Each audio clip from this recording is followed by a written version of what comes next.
नमस्कार, जय जोहार। साथियों, जागो पंच में आप सभी का हार्दिक स्वागत, अभिनंदन।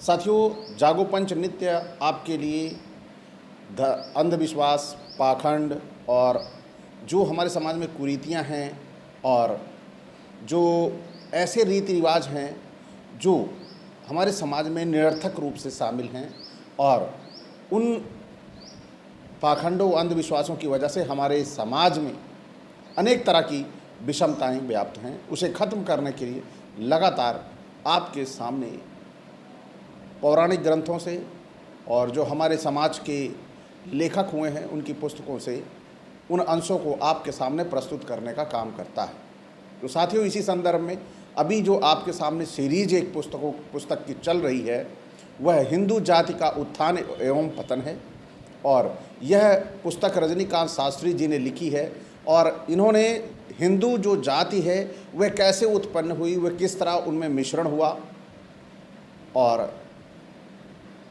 उन जातियों के पूरे उत्पत्ति और उनका विनाश और विनाश के बाद भी उत्पत्ति के कारणों का उल्लेख किया गया है। तो साथियों, आज हम बात करेंगे। सबसे पहले मैं आपसे ये कहना चाहता हूँ, आज के वीडियो में मैं केवल जो भी ये प्रस्तुत करने जा रहा हूँ मैं उसका खंडन करता हूँ कि जिस प्रकार ब्राह्मणों ने,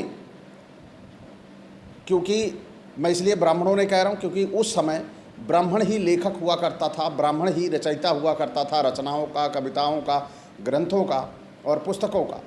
इसमें न किसी क्षत्रिय, वैश्य और शूद्र का कोई हाथ नहीं होता था। तो मैं बात करूँगा आज कि किस प्रकार, मैं सबसे पहले बता देना चाहता हूं कि मैंने कहा कि मैं इसका खंडन करता हूं, मैं इसकी निंदा करता हूं कि उन्होंने किसी जाति को, किसी धर्म को, धर्म के लोगों को इस प्रकार की बात कही है।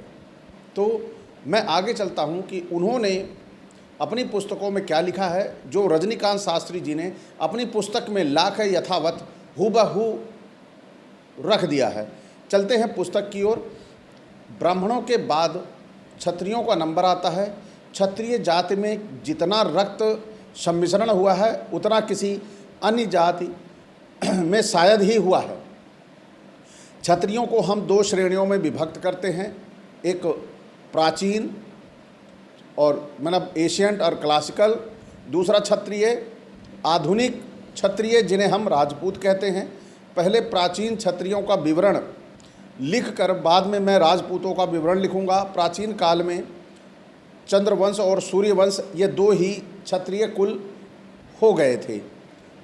यानी कि जो क्षत्रियों का कुल था वह केवल दो ही था, एक यदुवंश था यानी चंद्रवंशी थे और दूसरा था कौन सा, सूर्यवंश, यानी दो ही वंश थे। और इन दोनों वंशों में कैसे रक्त मिश्रण हुआ है यह जानकारी आज आपको पता चलेगी। सबसे पहले इन दोनों में चंद्रवंश ही अधिक प्रतापी तथा तेजस्वी हुआ है, अतः इसका वर्णन पहले किया जाएगा। इस वंश के प्रवर्तक चंद्र थे, चंद्र माने चंद्रमा थे। अत्रि के पुत्र होने के कारण जाति के ब्राह्मण थे और अत्रि होने के कारण, यहाँ पे मैं बार बार यही कहूँगा कि अत्रि होने के कारण वह जाति के ब्राह्मण थे और आने वाली इनकी पीढ़ियाँ यादव कैसे हो गई, यदुवंशी हो गई, कैसे यादव बन गए, यह आप सभी को पता चलेगा।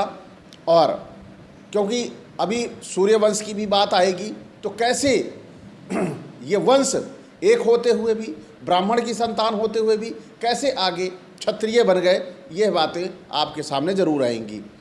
तो इन्होंने अपने गुरु यानी चंद्रमा जी, इन्होंने अपने गुरु बृहस्पति की पत्नी तारा के साथ जबरदस्ती कुकर्म कर बुध नामक पुत्र को उत्पन्न किया। अब बुध का कौन सा वर्ण हुआ यह पाठक ही बतलाएं। बुध ने इला के गर्भ में जो सूर्यवंशीय राजकुमारी थी पुरुरवा को पैदा किया। इस पुरुरवा की उर्वशी अप्सरा देव जाति की एक वेश्या से प्रेम हो गया, जिसके गर्भ से आयु आदि कई पुत्रों ने जन्म लिया। आयु के पौत्र राजा ययात हुए और जिनकी दो रानियां थी, देवयानी यानी ब्राह्मणी और सर्विष्ठा दानवी। देवयानी के गर्भ से यदु हुए, जिन्हें शास्त्र की दृष्टि से प्रतिलोमज संतान कहना चाहिए। उन्हीं यदु के कुल रत्न श्री कृष्ण और बलराम हुए, जिन्हें सनातनी हिंदू ईश्वरावतार मानते हैं। श्री कृष्ण जी की 8 पटरानियों में से एक ऋक्ष यानी अनार्य कन्या जाम्बवती थी और 8 श्री कृष्ण के पोते अनिरुद्ध का विवाह असुर कन्या उषा से हुआ। यह तो हुआ देवयानी के पुत्र यदु के वंश का संक्षिप्त वर्णन।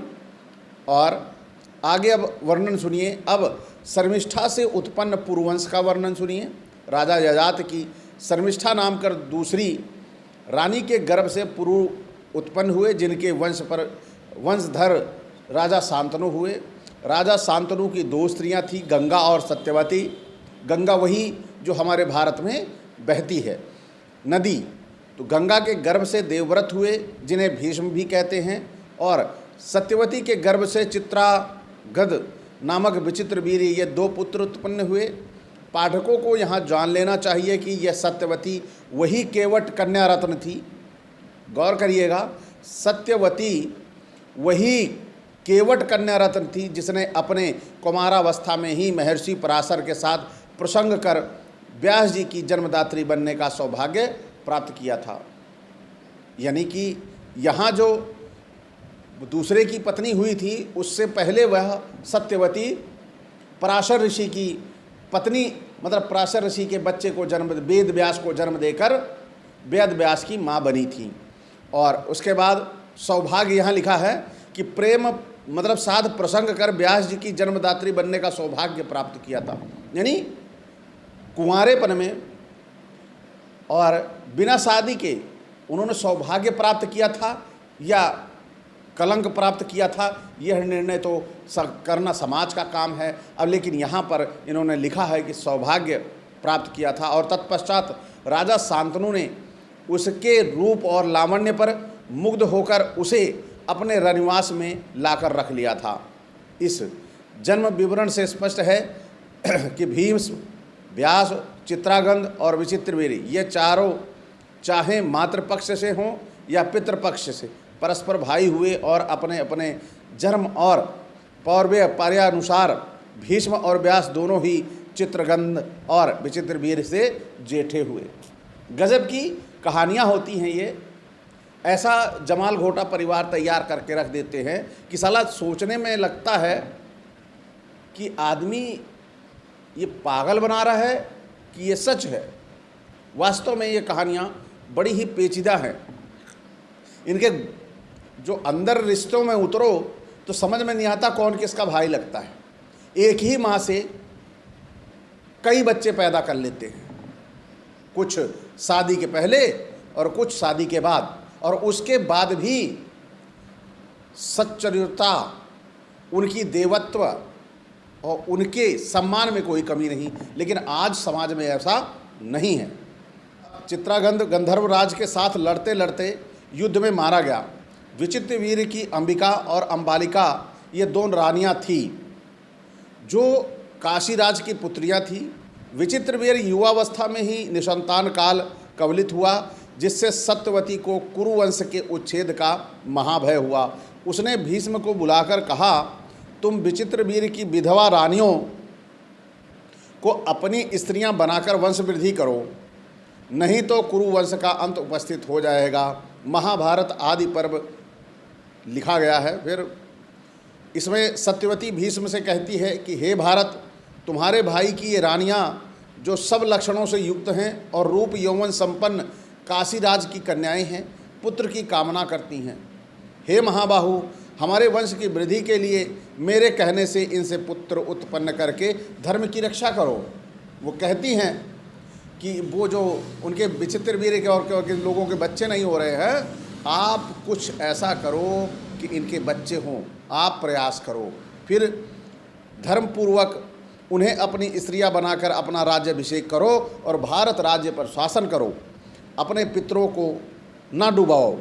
भाव यह कि यदि तुम पुत्रोत्पादन नहीं करते हो तो तुम्हारे पितर लुप्त पिंडोदक होकर असदगति को प्राप्त हो जाएंगे। यानी तुमने अपने परिवार के साथ, अब न्याय करना है, अपने जो पितर हैं उनको जो पिंड देना है, उनको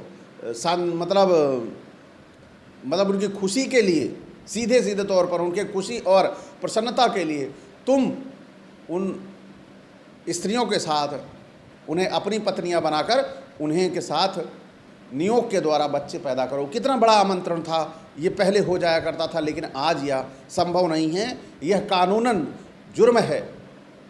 लेकिन अब वो द्वापर त्रेता इन सब की बातें हैं, तो वहाँ तो हो जाया करता था, क्योंकि वहाँ ईश्वरीय कृपा हुआ करती थी उस समय।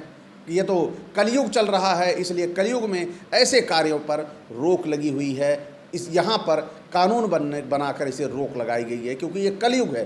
कलयुग में गलत नहीं हो सकता, अन्याय नहीं हो सकता, क्योंकि कलयुग में संविधान जैसे बड़े बड़े ग्रंथों का राज चल रहा है। तो साथियों, आगे चलते हैं। पाठकगण, आप कुछ यहाँ पर विचार कीजिए। एक माता अपने बड़े पुत्र को, अपने छोटे पुत्र को विधवाओं के साथ विवाह कर उनसे पुत्र उत्पन्न कर को कह रही है, और दोनों ही इस कुत्सित कर्म को धर्मसम्मत मान रहे हैं। आजकल सवर्ण कही जाने वाली जातियां तो दूर रहें, जिनमें छोटी जातियां जो लिखा है पुस्तक के अंश है, वो चमार और भंगी भी अपने छोटे भाई की विधवा के साथ विवाह करने के लिए कहे जाने पर पाप और भय से कांप उठेंगे। वर्तमान काल में दोनों में स्पर्श तक का परहेज किया जाता है, और महाभारत काल में यह घृणित तथा क्षत्रियों में प्रचलित मालूम पड़ती है, और इसे वे लोग धर्मानुकूल मानते थे। पर भीष्म सत्यवती के पिता के सन्मुख पुत्रोत्पादन नहीं करने की प्रतिज्ञा कर लेने के कारण इस कार्य के करने के लिए असमर्थ थे। उन्होंने प्रतिज्ञा कर रखी थी कि मैं कभी भी शादी नहीं करूंगा और ना ही पुत्र उत्पादन करूंगा, यानी ऐसा कार्य नहीं करूंगा। अतः दोनों ने परस्पर सलाह कर व्यास को बुलाया, और व्यास ने नियोग रीति से, देखिए, अंबिका से धृतराष्ट्र को और अंबालिका से पांडु को उत्पन्न किया। धृतराष्ट्र जन्मांध थे, यानी जो व्यास बड़े ही तपस्वी, जिन्होंने सारे वेदों की रचना कर डाली, जिन्होंने सारे ग्रंथों को रच डाला, वो वेद बच्चा पैदा करते हैं, वह भी नियोग से अंधा। और दूसरा पांडु नपुंसक कमजोर, जो बच्चे पैदा नहीं कर सकता था। तो यह हमारे तपस्वियों का हाल है, और दूसरे की बात हम कैसे कर सकते हैं। अब यहाँ पर देखिएगा, धृतराष्ट्र, इन सबकी शादी कर दी गई। धृतराष्ट्र जन्मांध थे, अतः पांडु उम्र में छोटे होने पर भी राजगद्दी पर बैठे। पांडु की दो रानियाँ थीं, कुंती और माद्री। पांडु मृग रूपधारी ऋषि के शाप के कारण अपनी रानियों के साथ प्रसंग कर उनमें पुत्रोत्पादन करने से डरते थे, अतः उन्होंने अपनी रानियों को नियोग के द्वारा पुत्र उत्पन्न करने को कहा। यहाँ कुछ कुंती का हाल सुनिए।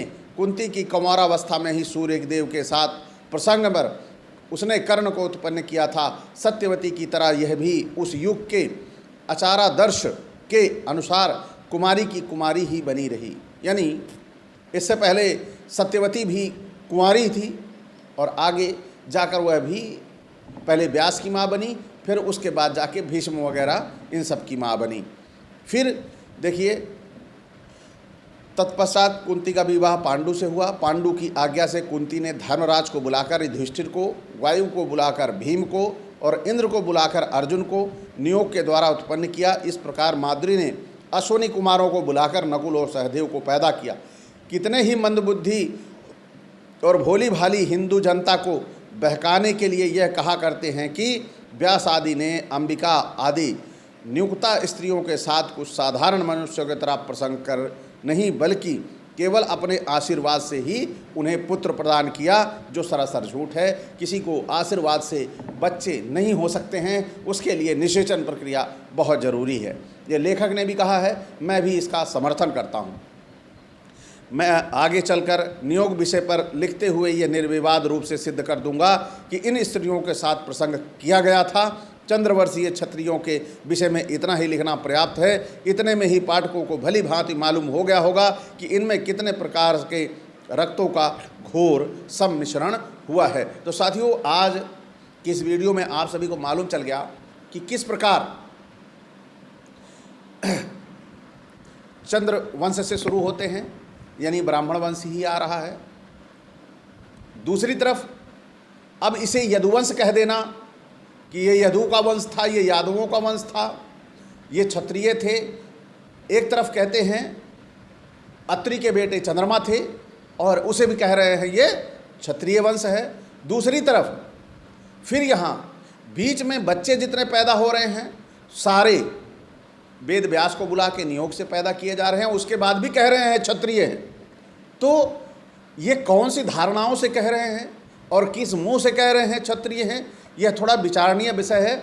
यह लोगों से बात करने का विषय है कि यदि किसी व्यक्ति के, मान लीजिए रमेश नाम के एक व्यक्ति का बच्चे पैदा होते हैं, वो धर्मेंद्र के सारे बच्चे पैदा होते हैं, और यहाँ पर ये कैसे कहा जाएगा कि ये रमेश वंश है, ये तो धर्मेंद्र वंश हुआ। तो इसी तरह हमारे समाज में जिनके हाथ में कलम थी, इन्होंने अपनी कलम का फ़ायदा उठाकर भरपूर समाज का शोषण किया और समाज पे ऐसी ऐसी बातें लिख दी कि आने वाला जो वो वंश है वह शर्मिंदगी से डूब मरे। आज अगर हम बात करते हैं, अगर अभी यदुवंश की बात करते हैं कि आप तो भैया सीधा सीधा अत्रि यानी ब्राह्मण की संतान हो, तो क्या कोई यादव स्वीकार करेगा? लेकिन खुशी खुशी वो श्री कृष्ण का वंश कहने में अपने आप को गर्व से फूला नहीं समाता। लेकिन यदु को कहता है कि हम यदु के वंश है, यदुवंशी हैं। अब यदु किसके वंश थे, कहीं वहाँ तक भी तो अपनी पहुँच बनाइए। अगर यदु के बाद के वंशों की अपनी पहुँच नहीं बना रहे हो, अत्रि गोत्र है आपका, आपको कहा जाता है कि जब अत्रि गोत्र है तो आप अत्रि के संतान हो। गोत्र का मतलब होता है कि जहाँ से वंश शुरू हुआ है वो। तो लेकिन आज तक आप समझ नहीं पाए, आप जान नहीं पाए। तो ये सारी की सारी कहानियाँ जो लिखी गई हैं पूरी तरह से निराधार हैं। इसका किसी जाति के वंश से कोई मतलब नहीं है। यह केवल उन जातियों को समय आने पर नीचा दिखाने के लिए ऐसा किया गया है। तो साथियों, आप सभी को आज का ये वीडियो यदि समझ में आता है कि यह काल्पनिक पूरी तरह से निराधार है तो इसको लाइक करिए, और जो नए साथी देख रहे हैं वो चैनल को सब्सक्राइब कर लें और बेल आइकन की घंटी दबा लें, जिससे हमारे वीडियो का नोटिफिकेशन भी आप तक पहुंचे। इसी के साथ मैं आपसे विदा चाहूँगा। जय भीम, जय मंडल जी।